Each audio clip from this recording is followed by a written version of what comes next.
Moi, je suis prêt. Ouais. Donc, je ne vais pas vous dire bonjour parce qu'on a déjà passé la matinée ensemble.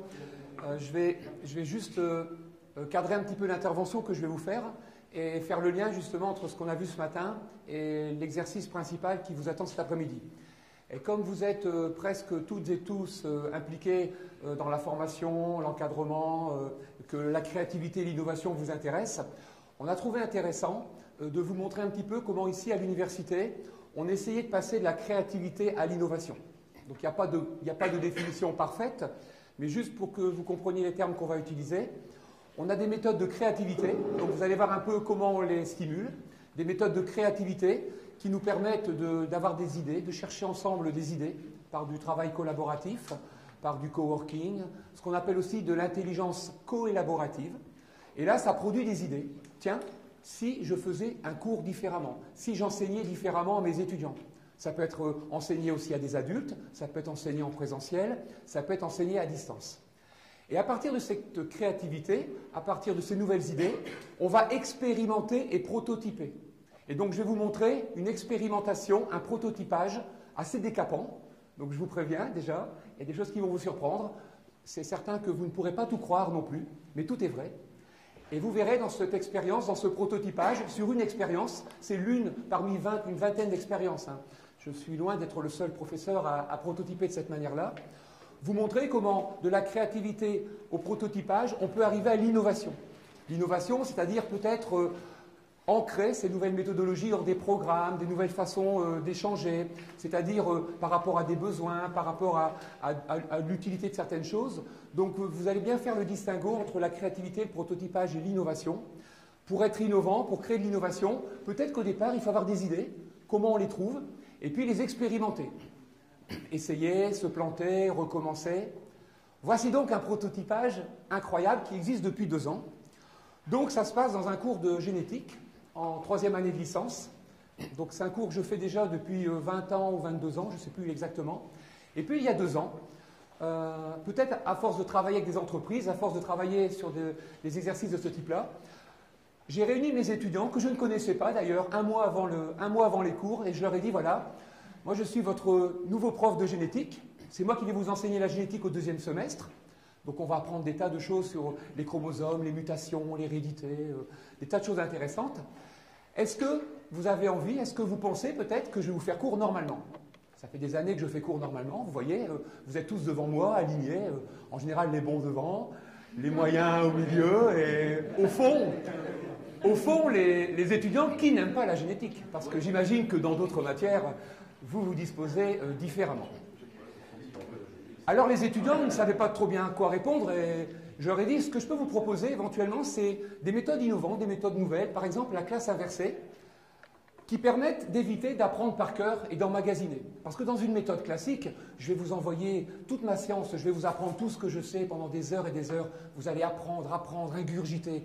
Et puis chez vous, vous allez travailler de manière à être capable, lorsque je vous interrogerai, eh bien de répondre aux questions, en fait souvent de répliquer le cours, et d'espérer que je vous mette une bonne note. Donc, la classe inversée, c'était une possibilité. Certains étudiants ont dit pourquoi pas la classe inversée. La classe inversée, c'est assez simple, on inverse les lieux en fait.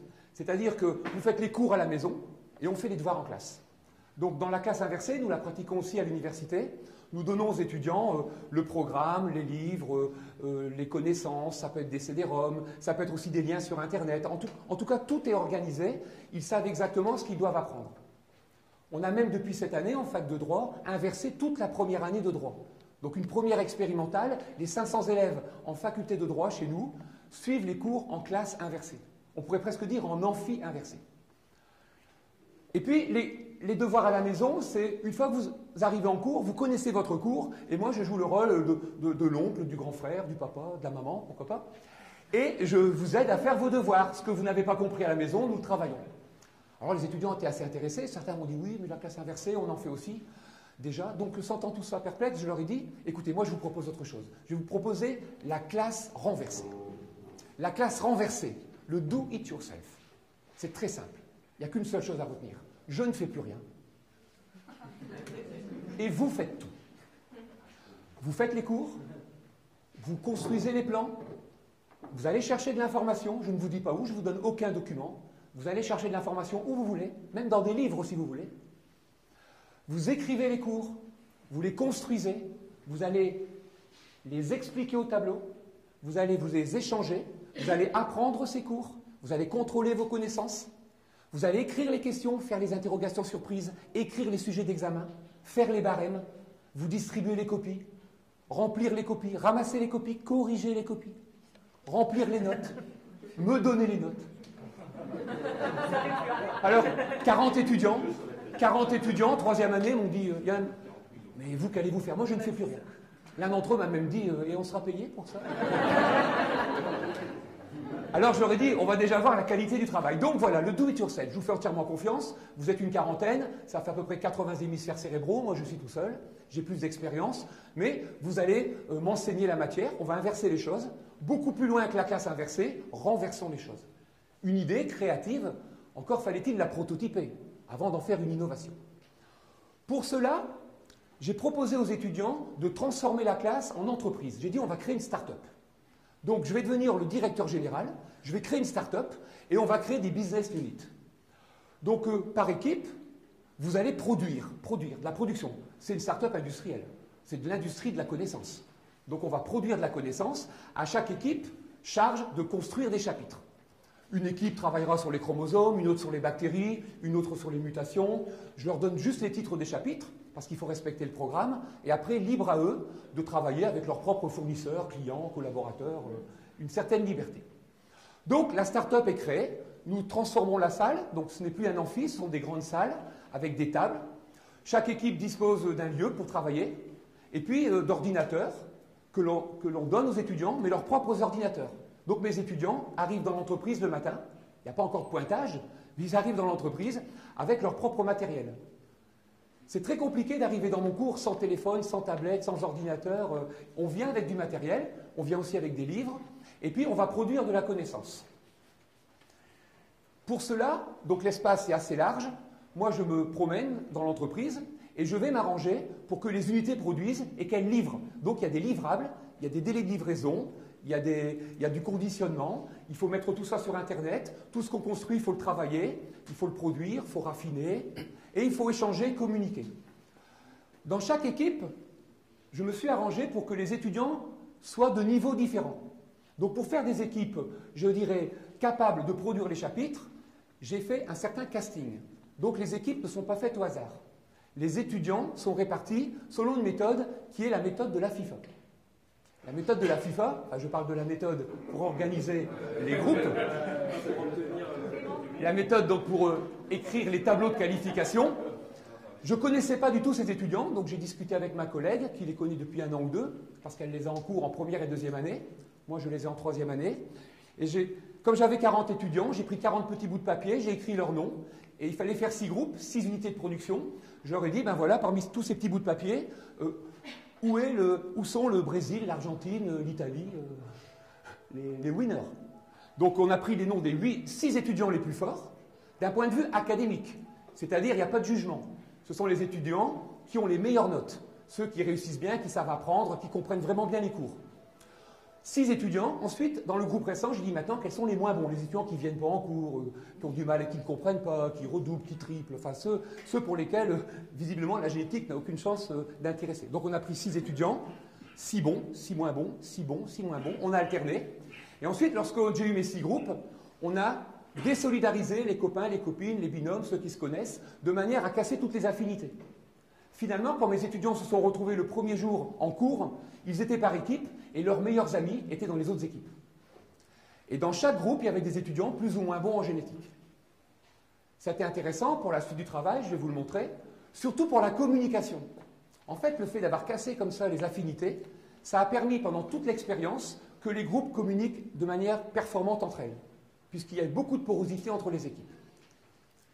Dans chaque équipe, j'ai laissé aux étudiants le soin de choisir leur responsabilité. J'ai dit, il me faut un responsable d'équipe, je n'ai pas dit un chef, un responsable d'équipe. Il me faut quelqu'un qui puisse être responsable de la recherche d'informations, un autre qui soit plutôt bon dans la rédaction des textes, un autre dans le choix des images, les films, un troisième qui soit plutôt bon en informatique pour produire sur les plateformes. Ils m'ont dit dans quels outils informatiques allons-nous utiliser, Allons-nous utiliser Moodle ou autre? J'aurais dit do it yourself. Je vous rappelle, je ne fais rien du tout. Vous faites tout. À vous de vous débrouiller. Et donc, ils ont cherché par eux-mêmes des outils collaboratifs. Et lorsque certains étudiants me demandaient comment fait-on pour s'inscrire, comment fait-on pour communiquer, je leur ai dit je ne sais pas, demandez à vos collègues. Et les étudiants m'ont appris à utiliser ces outils. Donc depuis 2 ans, maintenant, je suis plutôt moins bon ou meilleur en outils collaboratifs. Ce sont les étudiants qui m'ont appris à utiliser ces outils. Donc des équipes avec des responsabilités dont on demandait à chaque cours de produire des chapitres. Donc les séquences durent 2 heures. Les étudiants sont libres pendant 2 heures, sauf une seule chose. Tous les cours commencent à 8 heures, 0 minute, 0 seconde, 0 millième de seconde.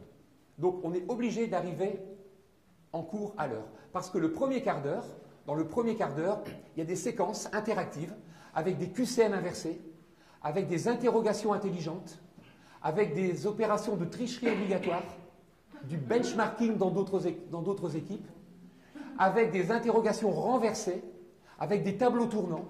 Chaque matin de cours, le premier quart d'heure est consacré à un exercice innovant qui leur permet d'échanger de la connaissance, de s'interroger, voire même de m'interroger.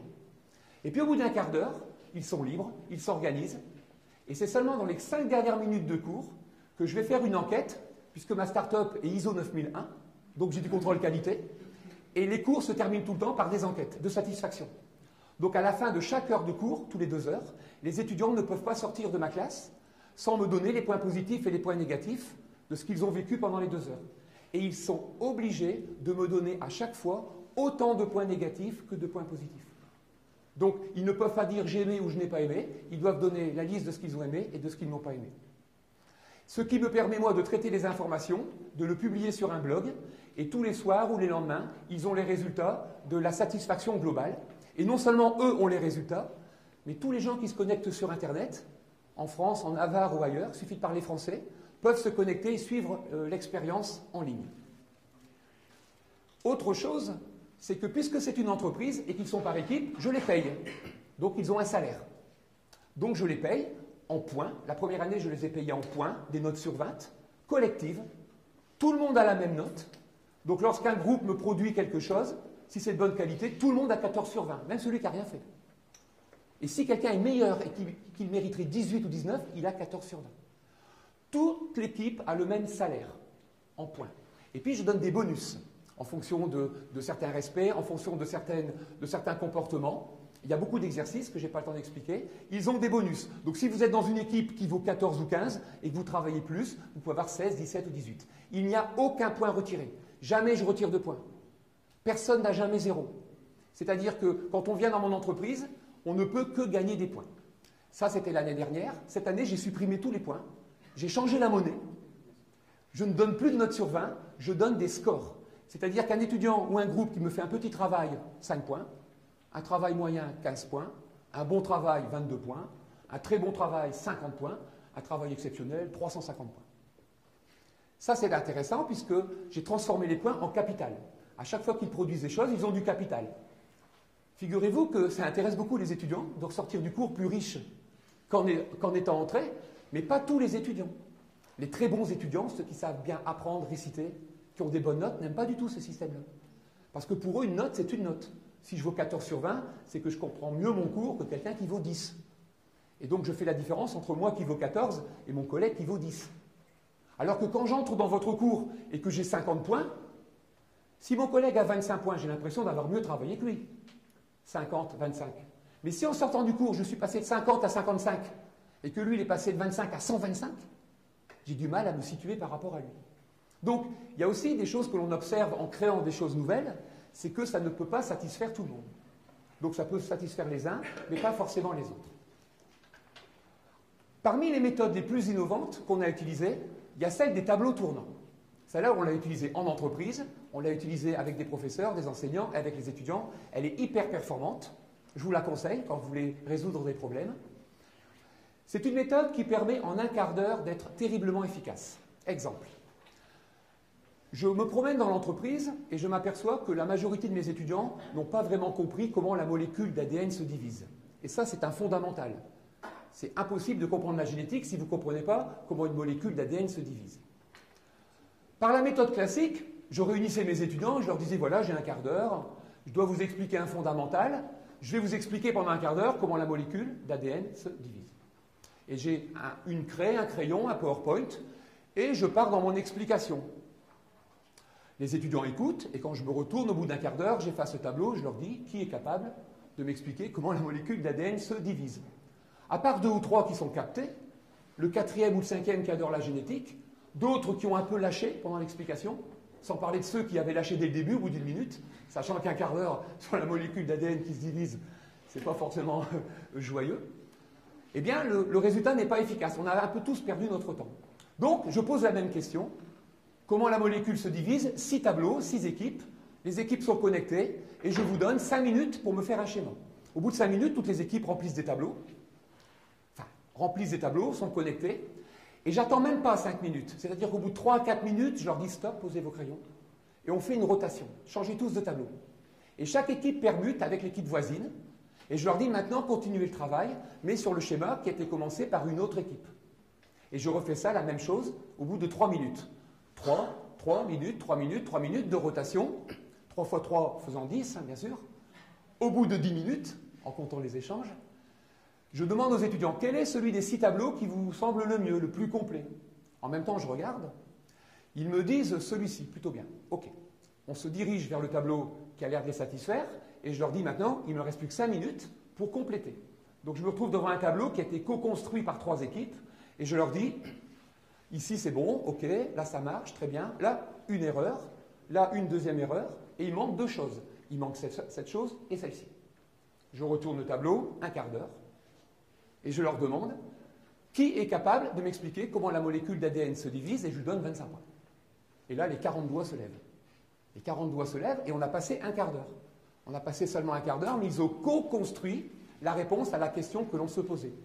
Donc ce sont des méthodes particulièrement actives. Et puis, puisque la meilleure façon d'apprendre, c'est d'enseigner, ça ils le savent tous, j'ai poussé l'expérience plus loin en leur disant, OK, je suis le directeur général, vous produisez de la connaissance, mais pour être sûr que vous compreniez bien ce que vous produisez, eh bien on va vraiment inverser les rôles. Vous devenez le professeur et je deviens l'élève. Donc à partir de maintenant, 40 professeurs, un seul élève. C'est vous qui allez me faire cours.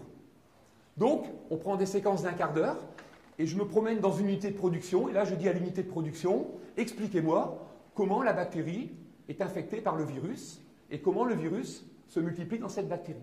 Et là, voilà un groupe d'étudiants qui m'expliquent le cours et les autres unités, si elles veulent, peuvent venir écouter. Donc moi, je suis l'élève, les étudiants me font le cours. Et si d'autres élèves ont envie d'écouter, ils écoutent le cours fait par leurs camarades. Bien sûr, il y a des erreurs dans ce qu'ils disent. Quelquefois, tout n'est pas précis. Donc, je lève le doigt, ils m'interrogent. À chaque fois que je lève le doigt, ils m'interrogent toujours parce qu'il n'y a plus qu'un seul élève. Donc, c'est toujours moi qui ai la parole. Et je leur dis, j'ai pas très bien compris cela, expliquez-moi ceci. Ou quand je repère quelque chose qui est un peu faux, je pointe ma question dans ce sens. Et figurez-vous qu'ils m'apprennent des choses. Malgré que cela fait 25 ans que je fais de la génétique, que j'ai fait de la recherche à l'INSERM, à l'Institut Pasteur, j'étais chercheur, j'ai publié dans des articles internationaux. Voilà des étudiants de 3e année qui m'apprennent des choses. Une fois, devant un schéma, je vois 2 chromosomes dans une bactérie, alors qu'il n'y en a qu'un seul. Et je demande, je n'ai pas très bien compris pourquoi il y a 2 chromosomes. Donc un des étudiants me dit, il y a 2 chromosomes, parce que ce sont des gènes différents, et la bactérie est comme ça, il y a 2 chromosomes. Donc sachant moi qu'il n'y a qu'un seul chromosome, je continue, je dis, oui, je comprends bien, mais j'ai toujours cru qu'il n'y avait qu'un seul chromosome dans les bactéries.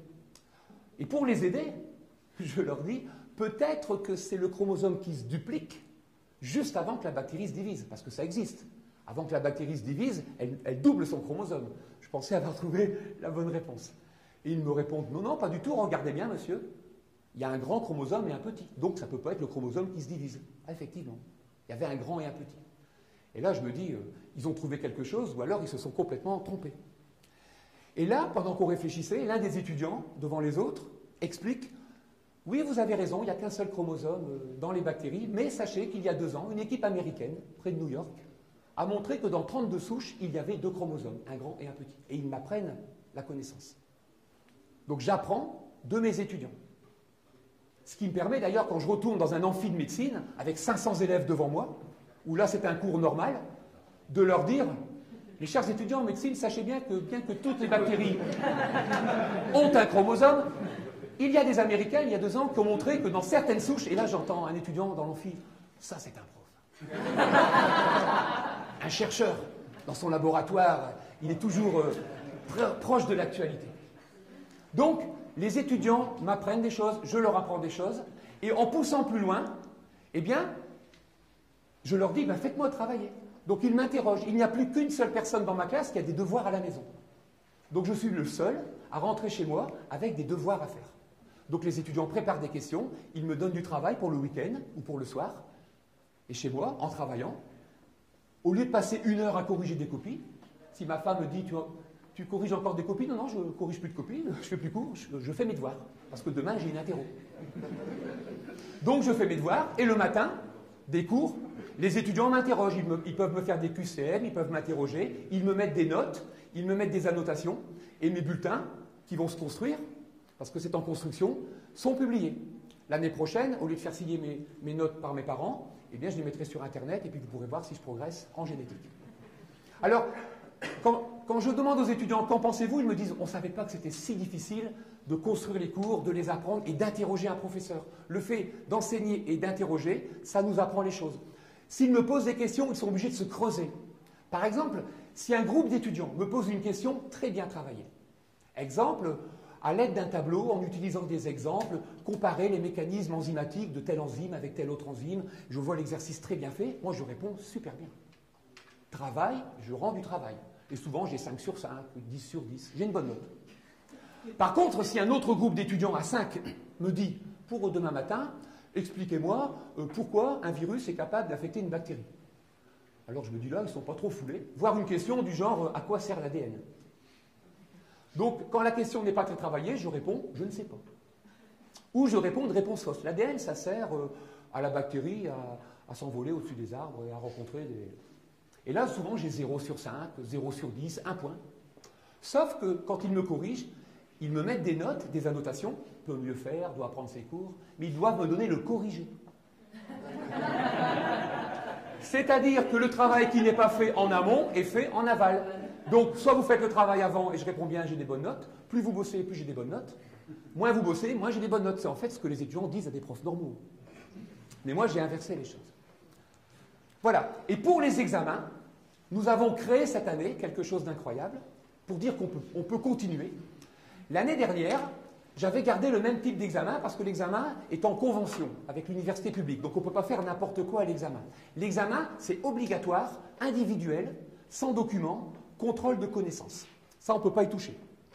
Et l'année dernière, j'avais eu des résultats pas si bons que ça, parce que les étudiants avaient tellement travaillé dans la construction des cours, ils avaient construit tout le cours eux-mêmes, ils m'avaient interrogé, ils sont allés à l'examen sans apprendre leur cours. Incroyable, sans apprendre le cours qu'ils avaient construit eux-mêmes. Parce qu'ils ont préféré apprendre tous les autres cours.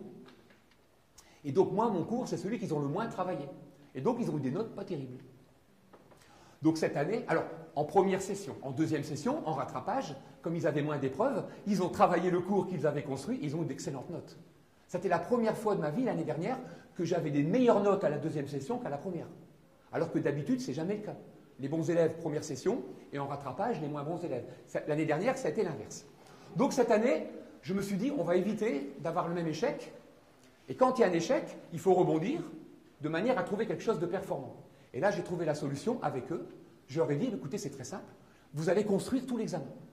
Donc vous allez construire toutes les questions, vous allez faire les barèmes et on va travailler les questions en cours.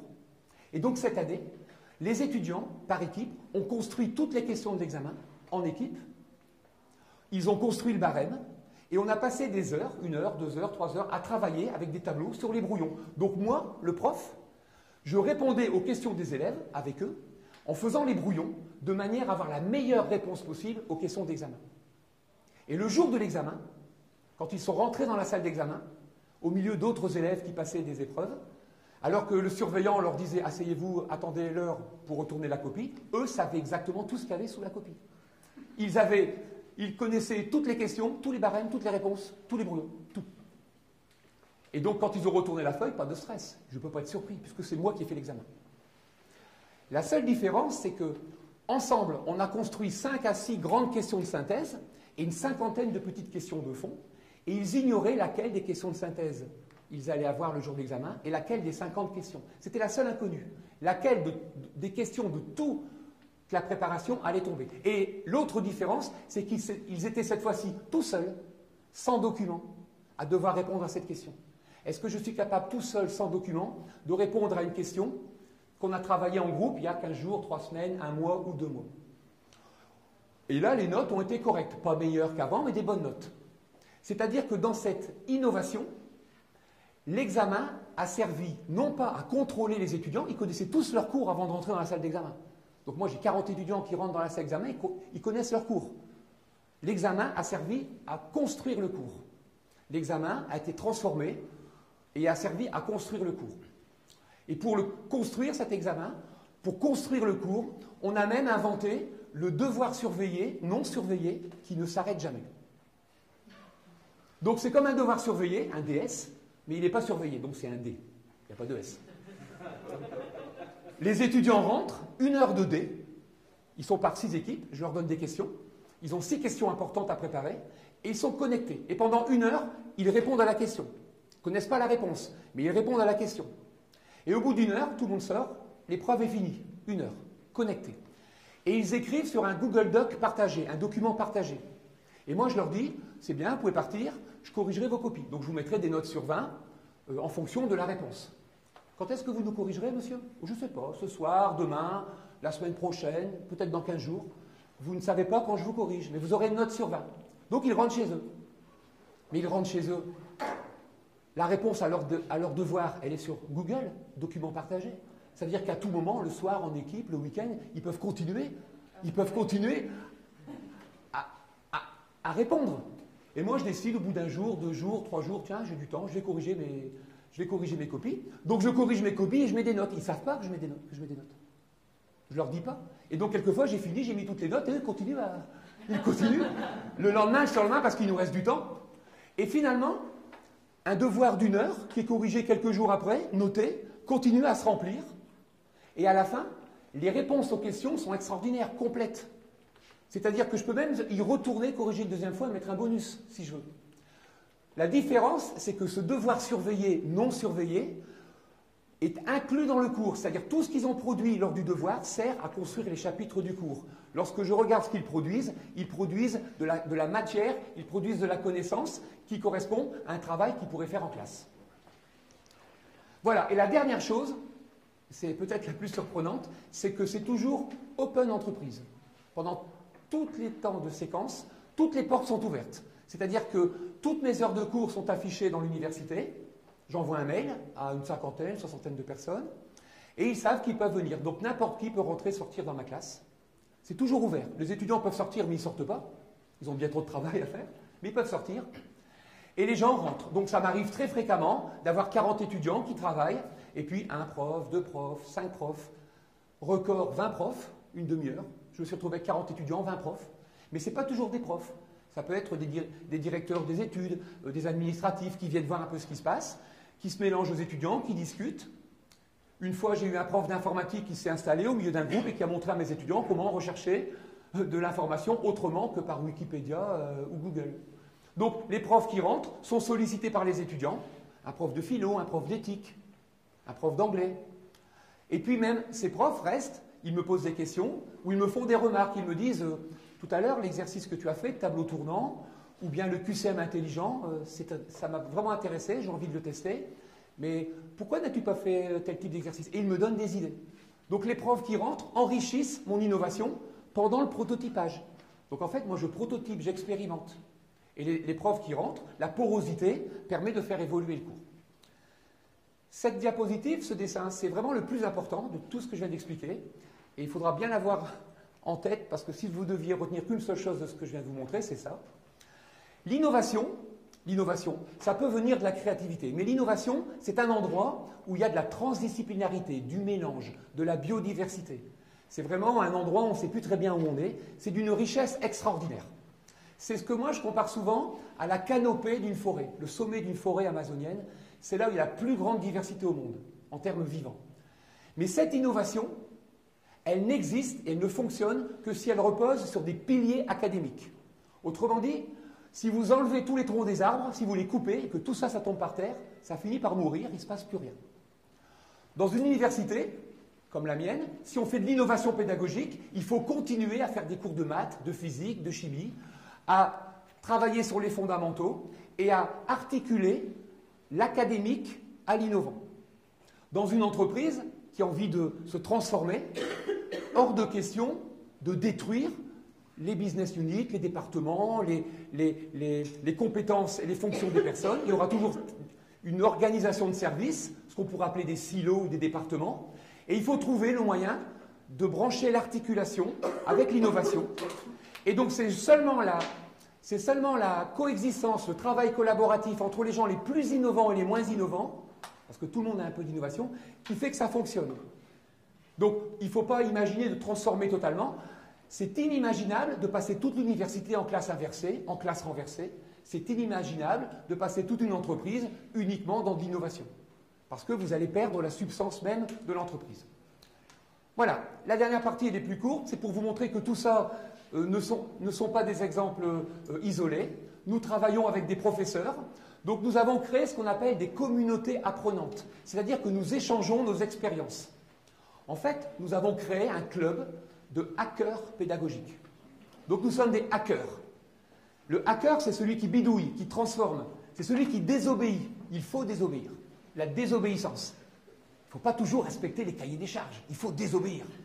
Et en désobéissant, en bidouillant, en transformant, on peut créer des choses intéressantes qu'il faut tester. Mais vous êtes obligé d'en parler, vous êtes obligé de créer ce que l'on a fait, nous, par exemple, sous la forme d'ateliers pédagogiques, de petits déjeuners pédagogiques, d'événements. Nous avons créé, par exemple, des petites conférences ou des échanges sur les échecs. Donc nous discutons entre nous et nous ne parlons que de ce qui a raté. J'ai fait un QCM inversé, voilà les problèmes que j'ai eus. J'ai transformé mes notes en score, voilà les problèmes que j'ai eus. Cette année, puisque j'avais transformé ma start-up, j'avais transformé ma classe en start-up, j'ai eu mon premier mouvement social. Donc j'ai des étudiants qui sont venus me dire « Monsieur, votre pédagogie, elle est bien, mais au bout de 6 semaines, on aimerait bien revenir un peu à la normale. » Et donc on a décidé entre nous de se réunir et puis de vous faire des propositions. Donc assemblée générale, tout mon personnel devant moi, mes 40 étudiants, me disant « On voudrait ceci, on voudrait cela. » J'ai dit « Ok, on va expérimenter. » Et on a expérimenté. Et donc on a travaillé avec eux, j'ai écouté le mouvement social. Je n'ai pas encore de DRH, je n'ai pas encore de responsables syndicaux, je n'ai pas encore de responsables représentant mes étudiants. L'année prochaine, j'aurai peut-être mes premiers pneus qui brûleront devant ma salle, mais c'est très bien. Et je mets des points. Les deux étudiantes à l'origine de ce mouvement sont venues me voir, elles ont argumenté, on a échangé. Ce sont les deux étudiantes qui ont les plus gros bonus. Ce sont elles qui ont eu le bonus le plus important. Parce que je récompense pas seulement la connaissance, je récompense par des points le respect des livrables, la communication, l'interactivité, l'esprit critique, la façon dont on argumente. Donc je leur dis, nous sommes des collègues après tout, si vous avez des choses à dire, si vous voulez qu'on discute, on travaille ensemble. Donc c'est vraiment important de travailler dans cet esprit-là. Donc des communautés apprenantes, des hackers pédagogiques.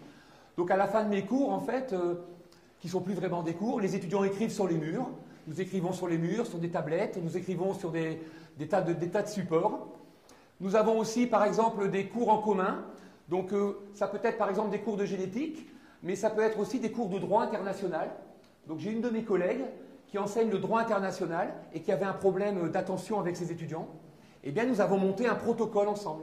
Et je lui ai dit, plutôt que de faire travailler tes élèves et de les interroger, tu divises ta classe en 3.